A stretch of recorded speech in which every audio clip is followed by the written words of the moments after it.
Hello. Hello, where's Ted Rogers when you need him to go the 3-2-1? No, Uh, no. Aye, busy. You busy all week? yes, extremely busy, extremely I've busy. I, I've been flat at the mat all. I've been working pretty much non-stop for the last 3 weeks, Uh, and tired. all right, Up again tomorrow morning. yeah, Away again tomorrow. But same here. We'll be away by 11 o'clock tonight, I think. I would think so. I would think so. Oh, But we've had uh, we've had a fun week or weeks. Some of the yeah, daft questions. yeah, It's August. I know, I know. Getting Uh, getting asked, but if you go into the military tattoo, what size what size of bag are you allowed? And you explain the guidelines say about the size of an A3 sheet of paper maximum.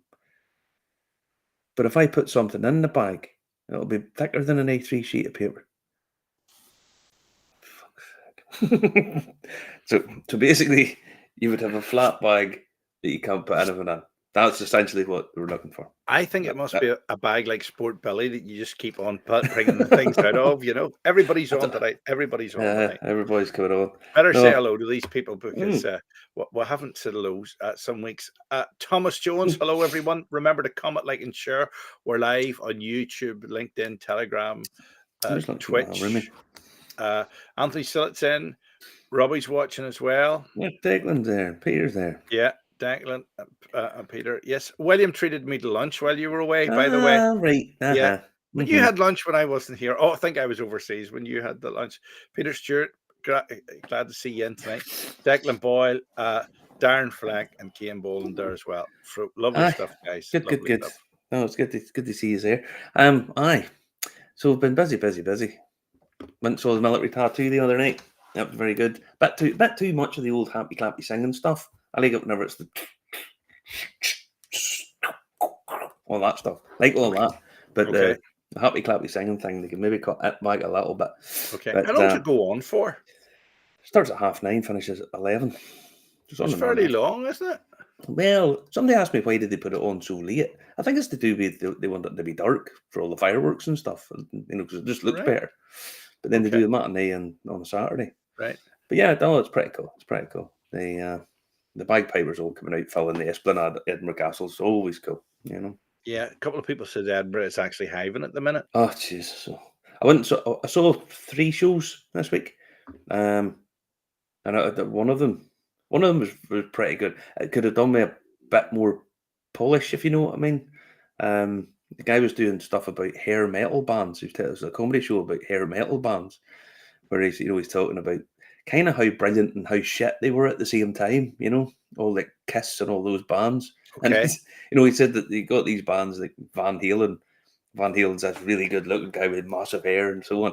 And then Kiss realised that they were pig ugly. And that was kind of why they put the makeup on. It was like we'll just do the makeup because we know we're not going to match these guys. Very But good. no, so it was good crack. Very good. But no, Edinburgh's absolutely bouncing as always. In All August right. it's just fucking nuts. All But right. still nothing as funny as last year when the two guys that were dressed fully as Vikings. And the guy standing there, the two guys with his axe, and he's eating his sandwich. And he turns to his mate and he goes, "You've got mayonnaise in your axe." It's one of the big pointy hands. I was standing eating a currywurst. I thought it was the funniest thing I'd heard in years. All right. "You've got Very good. mayonnaise in your axe." Very good. Very good. Brilliant. Dead funny. Very good. Aye. Good stuff. Good Aye. stuff.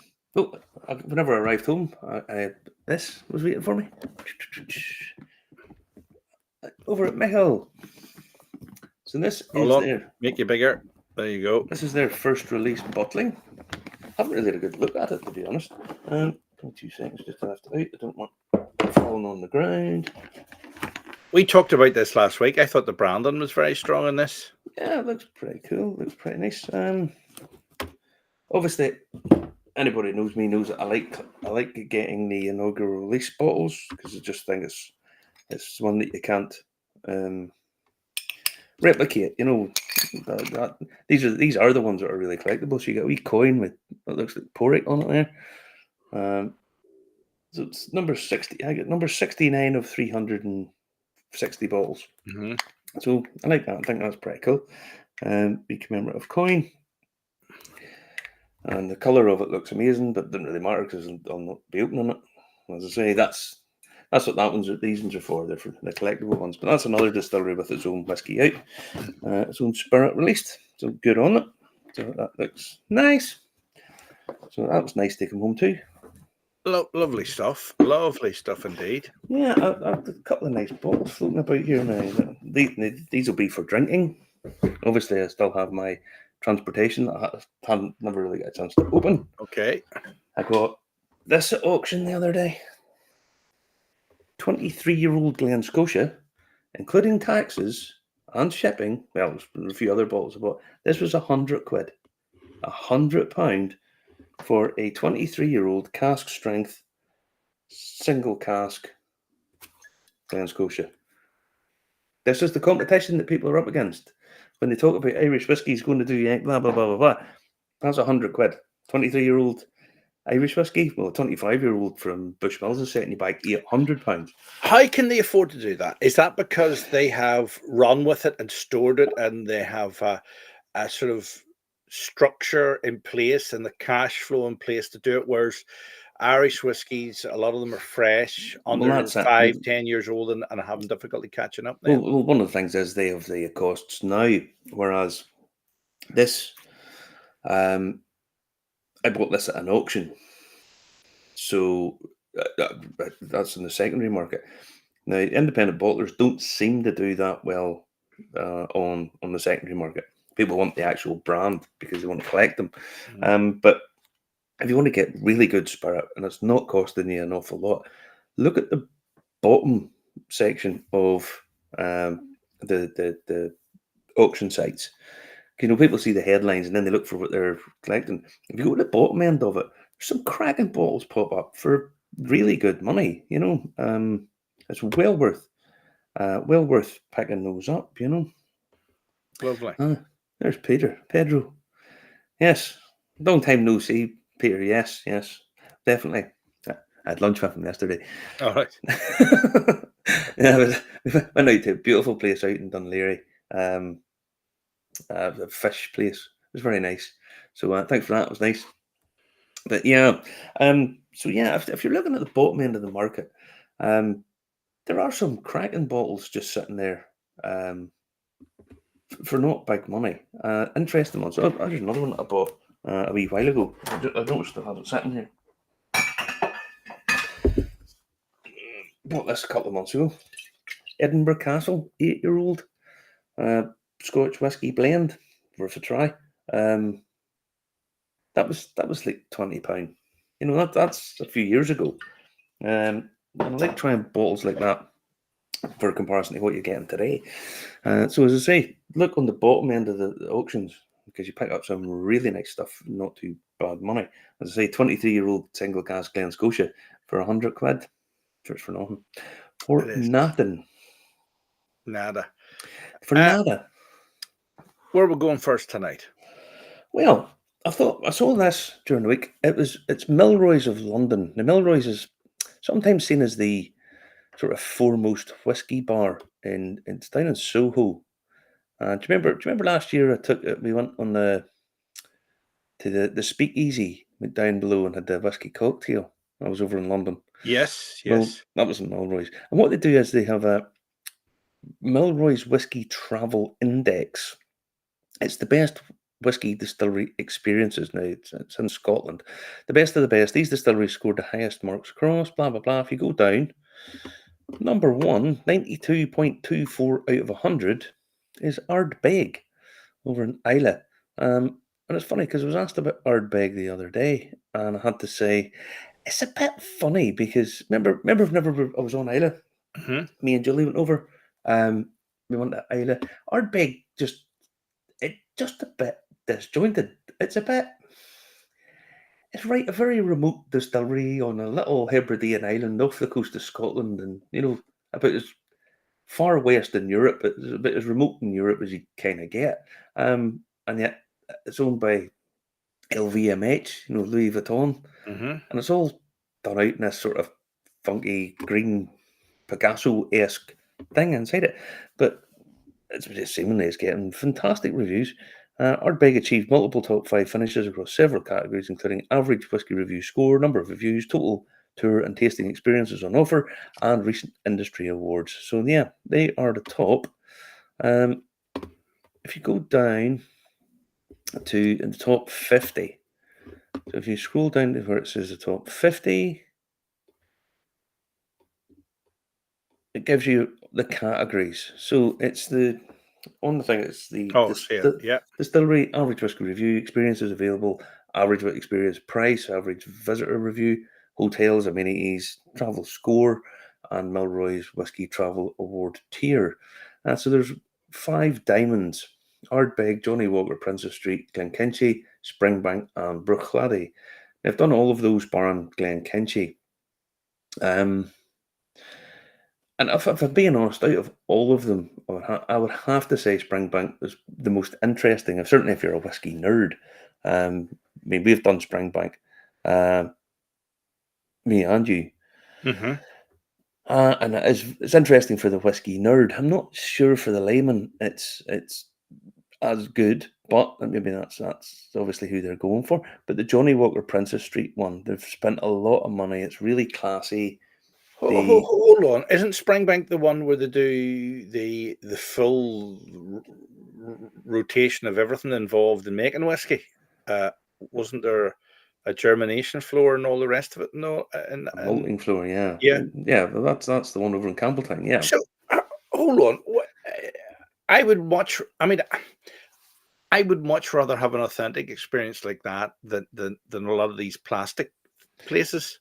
Yeah, but I mean, it depends what it is. I mean, not everybody's all that interested in the actual making of whiskey. Um, But I thought that was the most exciting part of it, that you actually get to see yeah. it. The factory tours are all a big thing. I Mm. mean, otherwise you don't really learn anything. I mean, I find it hard enough to remember exactly how everything is made, but when you actually see it, it really brings it home. Well, put it like this. And the Johnny Walker Princess Street, one, for convenience, two, the way they've it designed out is really cool. And they have 9 different experiences available over in Johnny Walker. And I have to say, it is superb the way it's laid out. I've done a couple of things in it now. The cafe at the top of it's beautiful, looking right down Princess Street, the castle and all. You know, it's gorgeous. But on down, there's a few uh, Glen Scotia's there at 12, which me and you done it as well. Loved Hmm. it. Hmm. Holyrood Distillery is very good. Is it? Right. It Okay. is, but I mean, you and I look at these things a slightly different angle from other people because we're looking at the logistics of the place. You know, Yeah. where do you bring a coach in? And that would be one thing I think the Holyrood Distillery lets them down on because you have to walk about 200 yards.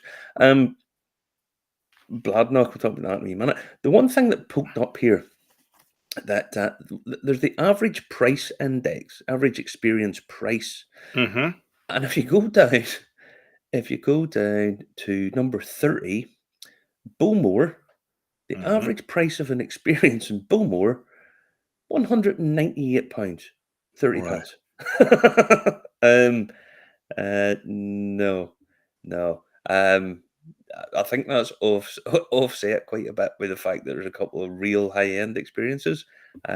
Bowmore again, they have 9 different experiences, and some of them at the far end really top price, shall we say? But no, I'm very disappointed that the Blair Athol distillery's down as low as well. It's in 45th. Um, And you would rate it, wouldn't I you? think it's put it like this. Again, we look at it slightly differently. Um, Well, I'm going to tell you, there's one on that list. I don't want to name it, right? I mhm, don't want to name it, but a load of people I know go there every week, right?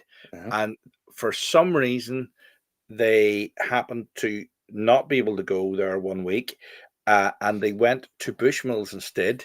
And do you know what this? Do you know what the obviously tour leader who's been to a lot of them, like yourself, said? Yeah, He said that Bushmills was far better than one that was very high up that list. yeah. No, Bushmills tour's good. I feel like this is better than it used to be.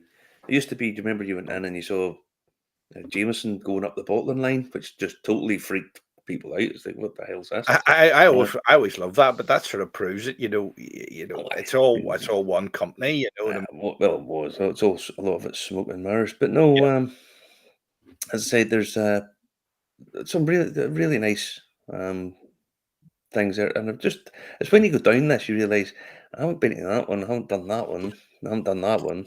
Right, Yeah. though, I have to do that one. Listen, Um, Marty, we've been talking about doing a road trip around Ireland for three I years of know, this show, or 4 years of this show, however long it is, and I we've know. we've been to one, Mm, two. I mean, I've been to a couple that you haven't even been at. We met, yeah, yeah, yeah, yeah, yeah. it's finding the I know, time. I Do- know. Especially this time of year, You, you you, you barely mean get a day off. to do obviously to do some of them, they're close together, but Hmm. you can only do two or three in a day max anyway. Yeah, well, that's it. And to be honest, a lot of it's samey. You just, um, I mean, you are basically getting a tour around a factory. Let's be honest, and they can glam it up as much as they like, but essentially that's what it is. However, I saw this, and I kind of thought this would be good crack if you happen to be over near Bladnoch Distillery. Um, they're doing a thing for 3 nights, 27th, 28th, and 29th of September. And it's a Bladnoch Tasting Notes, it's called. Tasting Notes is an immersive theatre experience which brings you over 2 centuries of whisky making history to life on the banks of the River Bladnoch, transporting guests back in time to be met with some of the most notable characters from bygone days at the distillery. And guests are invited to have a dram and a dance during a 3 hour experience not to be missed. So tickets are on Eventbrite, aren't they? No, it's bladnoch.com, sorry. The visitor centre will be open at 10 o'clock, giving guests a chance to pick up Bladnoch whiskies from past years.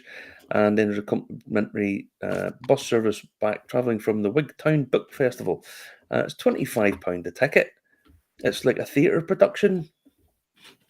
Um, no, you're not on the right page there, Justin. I can't get it for some reason. Uh, Is it within that link somewhere? Is it yeah, it should be. up Upcoming events.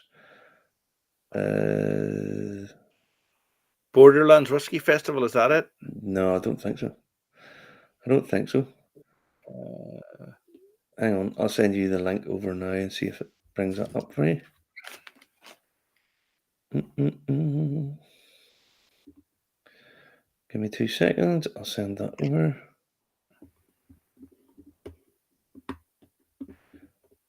Because it's actually on an event. Do you get that? Yep. Hold on, I've got it. Hold on.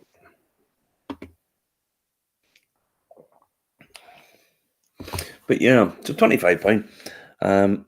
For I imagine would be a pretty good night out. Don't know. For some reason, that link's not bringing it up, Marty. But there you go. Right, okay. All right.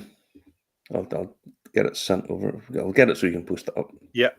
Yeah, but if you go on and find it, it'll bring it up. As I say, it's 27th, 20th, 29th of September. But Bladnoch Distillery used to be owned by the Dunvilles family. Dunvilles. Right. So it was. Oh, yeah, they owned it at one point. And it got me thinking. I just thought all these the tourist attraction-y stuff, whiskey related.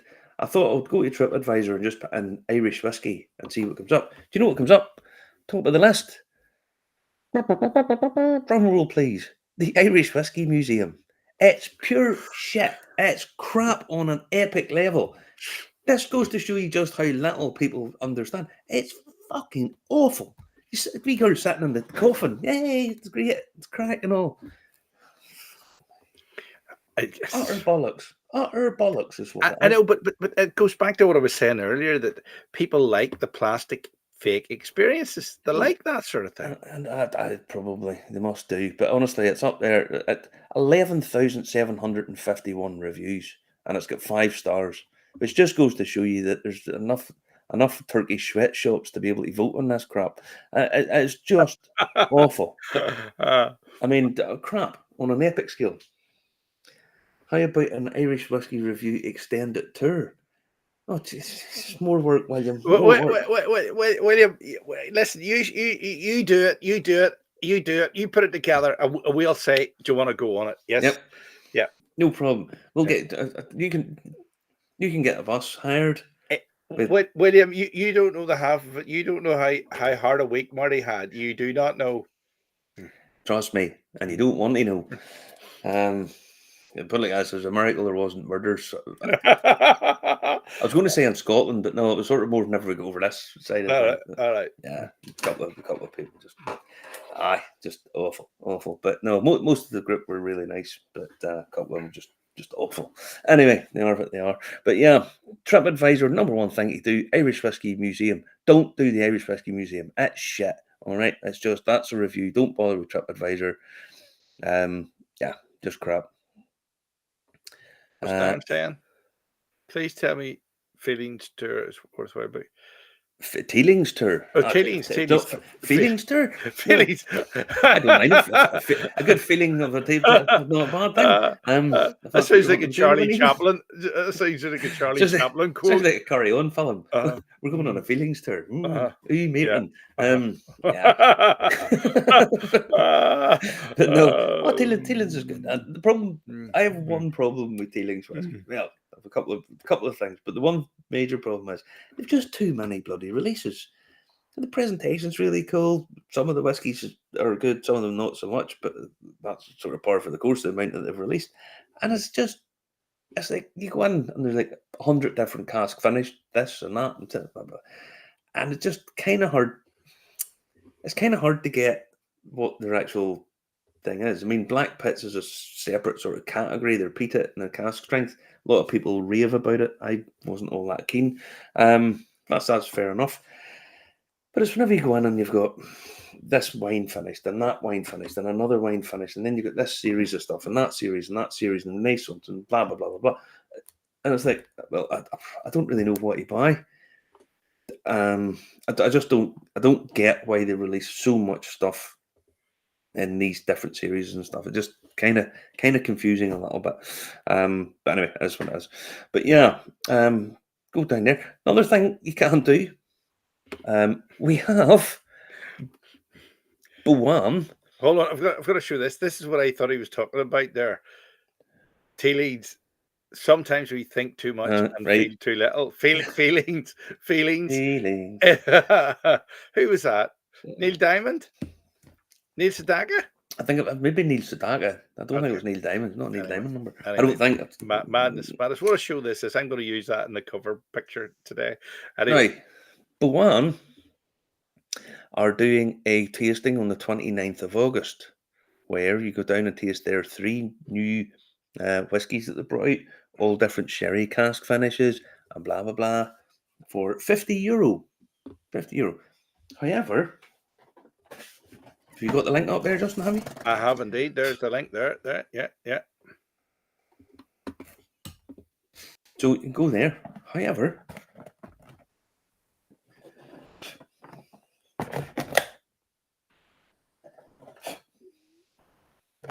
what will be much better crack is you can come to Stanley's.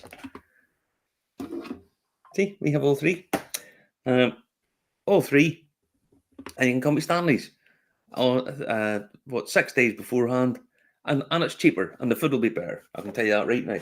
So yeah, we're going to be doing these. So this is the PX one. There is the, what was the other one? This is the Marsala. And then that's an Amontillado, I think, isn't it? I should know this.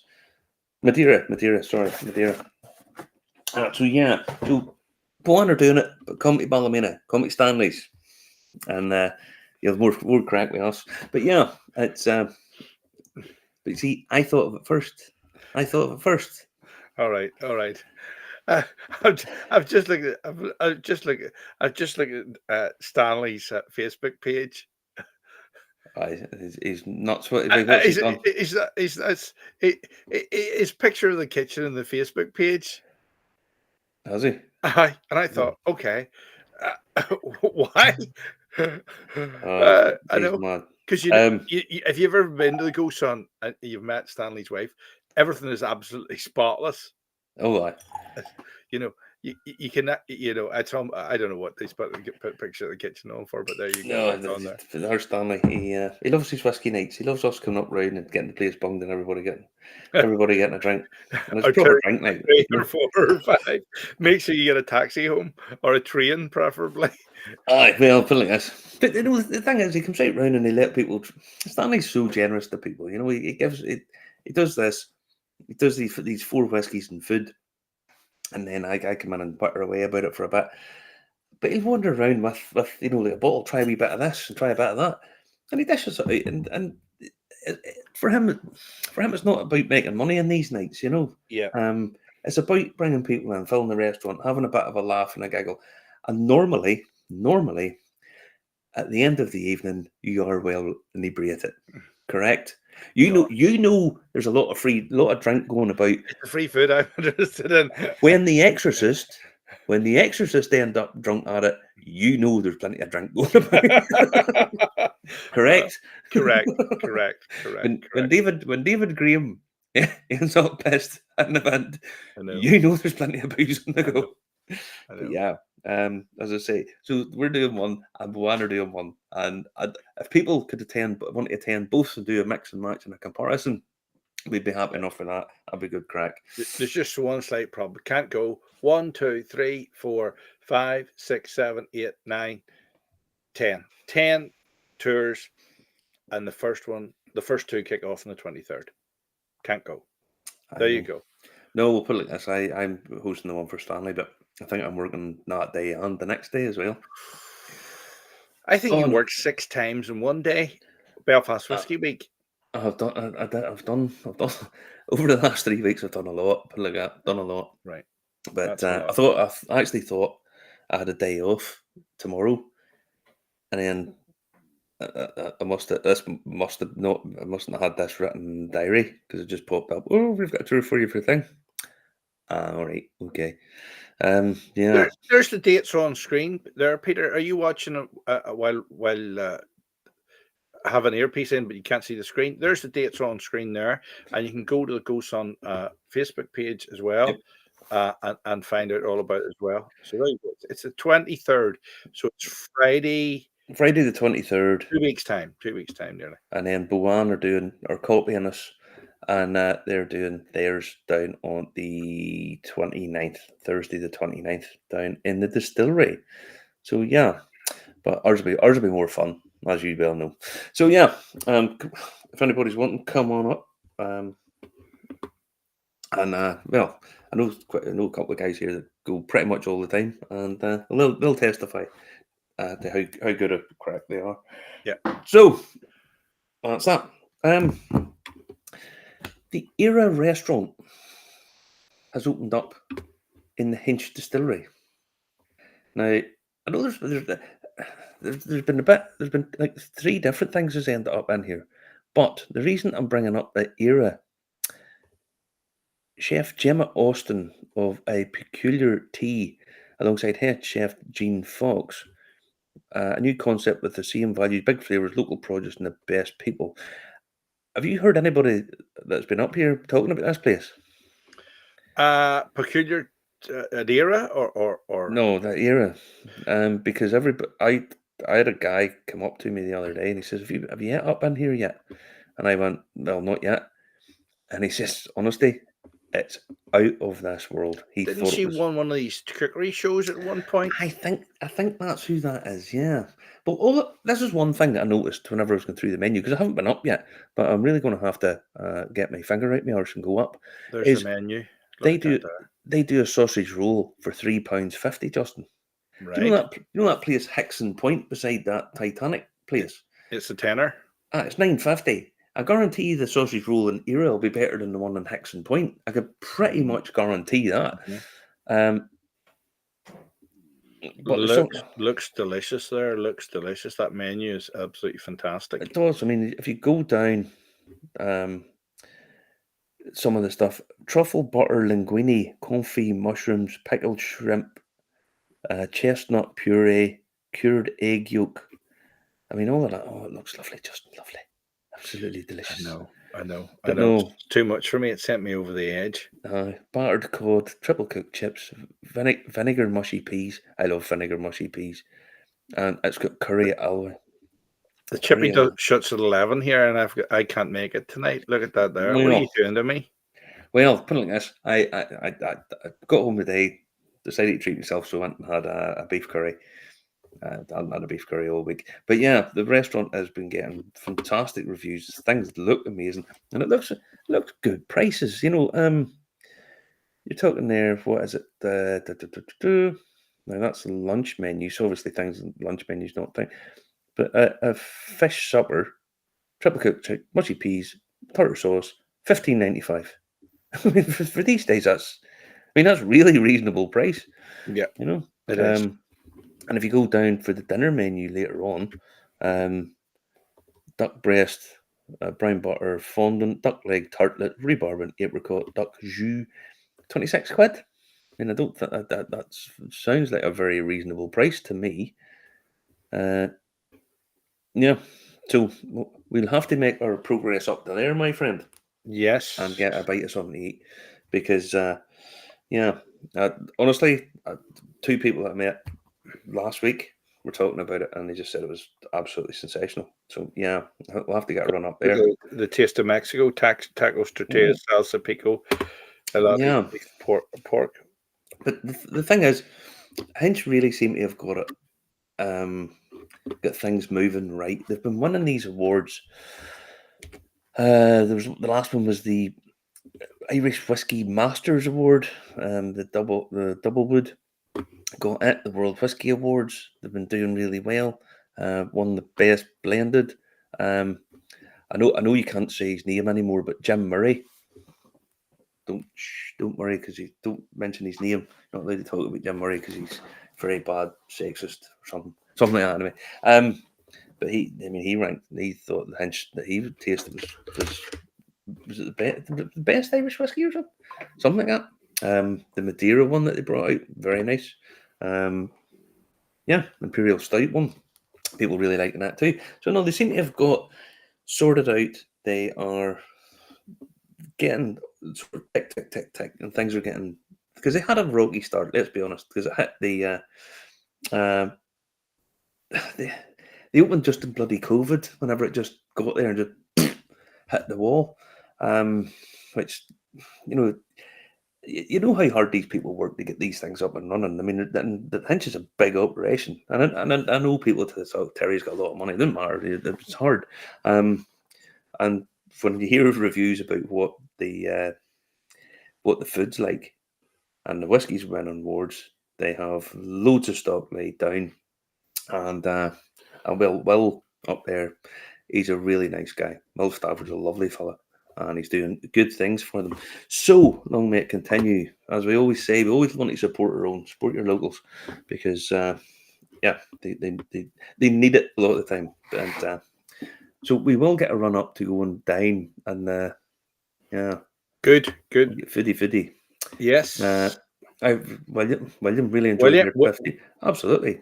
Lovely. Nice price, good whiskey, 15 years age. What's not to like? And I mean, the thing about it is the price point for all of this. I still loved their peated. I thought the peated was probably my favorite, still my favorite, I think, because I thought it was just super.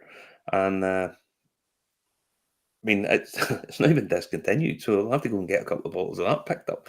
But yeah, I mean, they were really good price, really good price. But anyway, right, moving on to the next one, because Love and Whiskey. What's not like about a title of a book like that? This is a book. I haven't got it yet. It hasn't been released. It's on pre. is Rennie Zellweger in it by any chance? No, it's Okay. written by Fawn Weaver, who a few years ago there was a thing come out um, about a guy called Nearest Green, Uncle Nearest, who We featured him in a show. yeah we talked about it at one point because it came out in the story. It's been quite a big story actually, and he was the guy who taught Jack Daniels how to distill properly. Okay, guy was a former slave, released, and this woman heard this story, and what she did was she ended up buying the farm that Jack Daniels grew up on, and she then made a whiskey brand called Uncle Nearest, and it's now worth $1 billion. And there's some Uncle Nearest there, and it's pretty tasty stuff. Now I have to say it's good. So this is the book about Nearest Green, and I watched an interview with her. Was it last week? As I say, I haven't had a huge amount of time in the last sort of 3 weeks, but I watched this interview with her, and she said part of the problem with this story is, or was, that when it came out, a lot of people sort of jumped on the bandwagon and sort of started to attack Jack Daniels. You know, oh, Jack Daniels was benefiting. He wrote, you know, he took this former slave, and she says, look, the reason I wanted to write this book was to actually redress this. Jack Daniels was one of the guys who actually helped the Nearest Green, and it couldn't have been further from the truth. The two of them worked side by side. The story, it says, whenever he was getting his photos took, Nearest Green was sitting at his right hand side, and that it just wasn't fair that Jack Daniels was being pilloried. Also, wasn't fair that Nearest Green didn't get the credit he deserved. So this is what this book is about. So it's coming out on, you can get it on pre-order. Hardcover £18.39, audiobook £7.99 at Audible. So I'll probably get that because it's nice whenever the story's coming out and being told, and it's actually being told that don't prejudge any of this until you actually read the proper story. It's also successful. It's come out by a business. People are bringing out a new brand and all that kind of stuff. So it's a nice, and that'll be a nice book to read. So hopefully it's good. Hopefully it's good. But we'll see. As I say, Love and Whiskey, and it tells the story of Nearest Green and how he taught Jack Daniels to distill. Sounds like a good buy. I think it would be. I do like a good audiobook. I tried to start a new one the day, and then I was in the air coach coming up, and I fell asleep, so I missed the whole pile of it. So I like to start again. You know, as you do. I know. I hear it when it doesn't sync, and you hear the second chapter twice, and you think, "Why have I got deja vu? Why do I know this?" Sometimes the people who record these, there mustn't be a great editing team at Audible, because sometimes you get a sentence and then you hear it being read again. What I want to know is, why do they put on fake accents when they're trying to pretend to be somebody else? Because I think that's I think it's actually insulting sometimes when they try to put on a fake accent. Yeah, I think I agree with you. Sometimes they're whenever they're being read, they're just awful. I'm listening to one about India at the minute, and the guy's English, and then when he wants to pretend to be an Indian, he goes, "Are you veering over into the possible racism here just before we start?" Okay, he puts on an Indian accent. I'm thinking, no, get an Indian actor to do it. Get somebody Indian to do it. No, you can't do that these days. That's a definite no. But they all do it. The worst one I ever had was I downloaded a one about the history of Scotland. It was like a history of the royals of Scotland or something.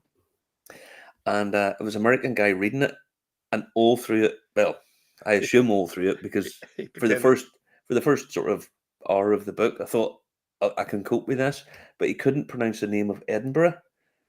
He called it Edinburgh the whole way through the book. Was it AI or was it an actual person? Well, I assumed it was a person, but it was. Your confidence in how good the book is somewhat limited by the fact that the guy can't fucking pronounce it Edinburgh. You know, so yeah, me thinks this is not great. No. I Anthony ain't half hot one, or Spike Milligan doing his Indian thing. Do you remember it? In Meet Thy Neighbour, Love Thy Neighbour, something like that. Yeah, don't think you get away with that these days. Spike Milligan was born in India, wasn't he? He was. Might have been, or he was in the Indian Army or something like that. No, I think he was. I'm nearly sure he was born in India, and then that's why he couldn't get UK citizenship or something. So he ended up with Irish citizenship. Right. So he did, because his granny or something was Irish, something like that. Anyway. Okay. if memory serves. Now, last thing we'll talk about is Jameson have done a thing. It's distilled sounds. Meet the artists, Jameson Home. There's a whole thing here. If you're into music and all that kind of stuff, meet our music distiller, Anderson Pack. So it's I've never been part of a program like this before. Jameson have a real ambition to shift the music industry from what we know it as to something that I think we need more of. From my experience, the best music. So there's a thing there. Go and learn about it. It's like a sort of mentoring program, I think, for musicians. Now, I don't know. I think it's based in the US. But if anybody has any, somebody that's interested in music or whatever, involved in that kind of scene, as I say, I haven't had a chance to do an awful lot of looking through stuff in the last couple of weeks, but this kept popping up. Would you say that it's what artists need right now to think 100%? If an artist in an early career, then I would love to be part of the program like this. I only started to connect with other artists when I started touring, which can take a while in an early musician's career. So it's amazing that these artists have the opportunity to learn from each other in one place. So it's about getting musicians together and helping each other. And as we always say, a rising tide lifts all ships. So if you want to tap into some experience from Jameson, then that's a thing you could maybe be interested in. If we ever make it, I want a podcast studio like that. Look at that. Look at that studio setup, Oh, no, Marty. why? Oh, why? You know, it's not. That's about £100,000 there straight off. Sean McLaren, hi there. I believe you're coming back over again soon. Hopefully, we'll see you. You never Fingers know. crossed. You never, We can you come never down know. to Stevie's. We've got another pint, Sean. No problem at all, my friend. But yeah, Nope. that's all we've had time to do this week because we've been too busy doing other bits and pieces. But I have a rack of whiskies here that I have to get opened and having sups out of. You know me, Justin. I know. Tell me this, now that the bottom's fallen out of a lot of things, do you feel tempted to open a bottle then? No, the exact opposite. I feel tempted to But what if buy. you've got two of them? Oh, if more than two and lots of stuff. But that's not the point. See, you know how many bottles I have open, right? Yeah. But I do have a nice collection of stuff. And those were always bought with the intentions of I'll not be opening them. That's the likes of that Michael. Inaugural release bottles, they're for collecting. They're not for drinking. Although I know this annoys people. Oh, whiskey's for drinking. Whiskey is for drinking. And I'm always more interested in the second release. Do you find out what price the whiskey is? What's it going to be in general? It's not a limited edition. It should be part of a core range that they should be bringing out. And that's the second bottles. That's what they're for. First ones, they're for putting in museums or whatever it is you're going to do with them, you know. But yeah, it would be. Yeah, so I never feel tempted to open things that are collectible. That's why I always have about 150, 200 bottles open. So never tempted, never tempted, you know. Great show tonight again. Under pressure to do it, but great stuff, great stuff. Won't be a show next week. Won't be? Because guess where I'm going next week? Oh no, there will be a show next week. No. We're recording a show on Tuesday. Are you going to put one? Are you going to put that out next week? I'll put it out next week. Okay, that'll do. We'll get an interview done. That's all right. I thought you forgot there. No, next week. This time next week, I probably will be at a karaoke evening. Now, this is the first time I've ever heard you mention karaoke. Why? You can't even sing, can you? No, I have no care nor concern for singing, because there will be someone there to do the singing for me, for other people, because I am going to be in Milton Keynes. And have you got a roundabout to go to? Why is there big tunnels underneath Milton Keynes? I don't know. Because I will be going to the what do you call it? The Only Fools and Horses convention, where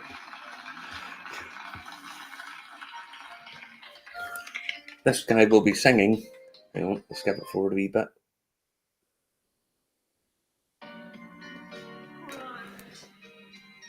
So if you don't know what I'm talking about, I've seen that before where she sings in the piano like Michelle Pfeiffer. Yes, yes. no, that's when Tony Angelino appears.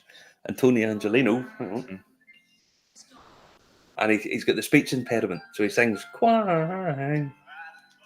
I remember it. I He's going to remember be it. there. I remember it. Yeah, yeah. All right, I remember So it. I'm going to go and I have seen All Only Fools and Horses. I do, but unfortunately, I do think it's dated. I do think it's dated more than other shows. Nope. But here, listen. Somebody mentioned Outlander in the bus the other day, Oh Jesus! Oh. and I got off and went home. No, I always say to people whenever they talk about Outlander, never mind Scotland.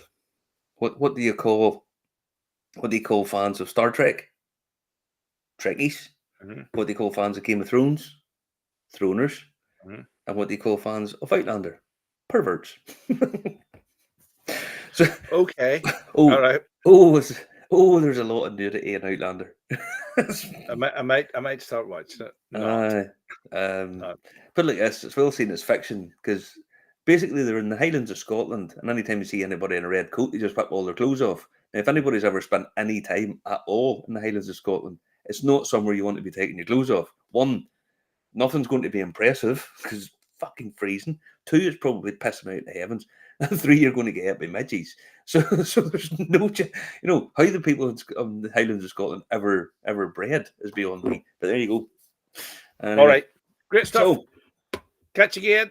See you later, guys. Next week, maybe if we get a show in the can, there'll be one. If not, we'll be taking a week off. I'll be watching Quine. All right. Take it Right. easy. See you